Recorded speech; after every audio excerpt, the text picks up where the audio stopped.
اعوذ باللہ من الشیطان الرجیم بسم اللہ الرحمن الرحیم رب اشرح لی صدری ویسر لی امری واحلل عقدۃ من لسانی یفقہوا قولی۔ السلام علیکم ورحمۃ اللہ وبرکاتہ۔ آج ہم سورہ المائدہ کا 16واں رکوع شروع کرتے ہیں۔ یہ اس سورت کا آخری رکوع ہے۔ بسم اللہ الرحمن الرحیم۔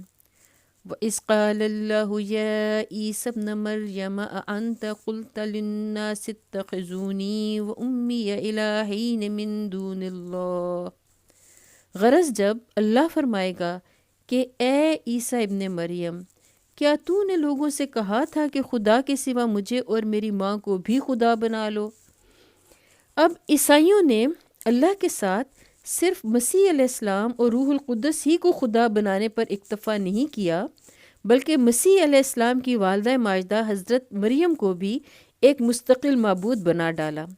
حضرت مریم علیہ السلام کی الوہیت یا قدوسیت کے متعلق کوئی اشارہ تک بائبل میں موجود نہیں ہے۔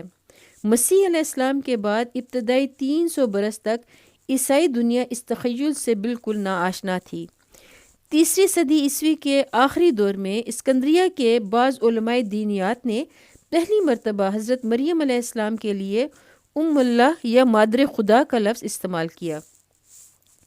اس کے بعد آہستہ آہستہ الوہیت مریم کا عقیدہ اور مریم پرستی کا طریقہ عیسائیوں میں پھیلنا شروع ہوا، لیکن اول چرچ اسے باقاعدہ تسلیم کرنے کے لیے تیار نہ تھا، بلکہ مریم پرستوں کو فاسد العقیدہ قرار دیتا تھا۔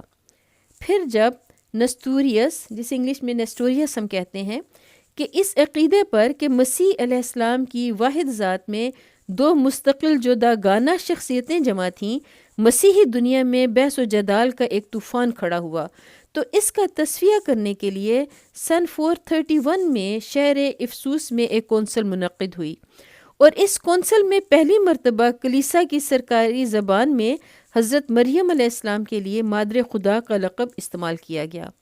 اس کا نتیجہ یہ ہوا کہ مریم پرستی کا جو مرض اب تک کلیسا کے باہر رہا تھا، وہ اس کے بعد کلیسا کے اندر بھی تیزی کے ساتھ پھیلنے لگا، حتیٰ کہ نزول قرآن کے زمانے تک پہنچتے پہنچتے حضرت مریم علیہ السلام اتنی بڑی دیوی بن گئیں کہ باپ، بیٹا اور روح القدس تینوں ان کے سامنے ہیچ ہو گئے۔ ان کے مجسمے جگہ جگہ کلیساؤں میں رکھے ہوئے تھے، ان کے آگے عبادت کے جملہ مراسم ادا کیے جاتے تھے، انہیں سے دعائیں مانگی جاتی تھیں، وہی فریاد رس، حاجت روا، مشکل کشا تھیں، اور ایک مسیحی بندی کے لیے سب سے بڑا ذریعہ اعتماد اگر کوئی تھا تو وہ یہ تھا کہ مادر خدا کی حمایت و سرپرستی اسے حاصل ہو۔ قال سبحانک ما یکون لی ان اقول ما لیس لی بحق ان کنت قلته فقد علمته تعلم ما فی نفسی ولا اعلم ما فی نفسک انک انت علام الغیوب۔ تو وہ جواب میں عرض کرے گا، سبحان اللہ، میرا یہ کام نہ تھا کہ وہ بات کہتا جس کے کہنے کا مجھے حق نہ تھا۔ اگر میں نے ایسی بات کہی ہوتی تو آپ کو ضرور علم ہوتا۔ آپ جانتے ہیں جو کچھ میرے دل میں ہے، اور میں نہیں جانتا جو کچھ آپ کے دل میں ہے۔ آپ تو ساری پوشیدہ حقیقتوں کے عالم ہیں۔ ما قلت لهم الا ما امرتنی به ان اعبدوا اللہ ربی وربکم وکنت علیہم شہیدا ما دمت فیہم فلما توفیتنی کنت انت الرقیب علیہم وانت علی کل شیء شہید۔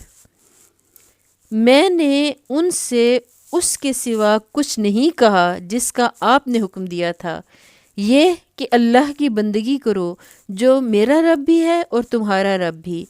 میں اسی وقت تک ان کا نگراں تھا جب تک کہ میں ان کے درمیان تھا۔ جب آپ نے مجھے واپس بلا لیا تو آپ ان پر نگراں تھے، اور آپ تو ساری ہی چیزوں پر نگراں ہیں۔ ان تعذبهم فانهم عبادک وَإِن تَغْفِرْ لَهُمْ فَإِنَّكَ أَنْتَ الْعَزِيزُ الْحَكِيمُ۔ اب اگر آپ انہیں سزا دیں تو وہ آپ کے بندے ہیں، اور اگر معاف کر دیں تو آپ غالب اور دانا ہیں۔ قال اللہ ھذا یوم ینفع الصادقین صدقہم لہم جنات تجری من تحتها الانہار خالدین فیہا ابدا رضی اللہ عنہم ورضوا عنہ ذالک الفوز العظیم۔ تب اللہ فرمائے گا، یہ وہ دن ہے جس میں سچوں کو ان کی سچائی نفع دیتی ہے، ان کے لیے ایسے باغ ہیں جن کے نیچے نہریں بہہ رہی ہیں، یہاں وہ ہمیشہ رہیں گے۔ اللہ ان سے راضی ہو اور وہ اللہ سے، یہی بڑی کامیابی ہے۔ للہ ملک السماوات والارض وما فیہن وہو علی کل شیء قدیر۔ زمین اور آسمانوں اور تمام موجودات کی بادشاہی اللہ ہی کے لیے ہے، اور وہ ہر چیز پر قدرت رکھتا ہے۔ یہاں ہمارا 16واں رکوع مکمل ہوتا ہے، اسی کے ساتھ سورہ المائدہ بھی مکمل ہوتی ہے۔ اللہ تعالیٰ سے دعا ہے کہ ہم نے جو پڑھا سنا اس پر ہمیں بہترین طریقے سے عمل کرنے کی توفیق عطا فرمائے، ہمارے گناہوں کو معاف فرمائے اور ہم سے راضی ہو جائے۔ قرآن مجید پڑھتے ہوئے مجھ سے غلطی ہو گئی ہو تو اللہ تعالیٰ مجھے معاف فرمائے، آمین۔ وآخر دعوانا ان الحمد للہ رب العالمین۔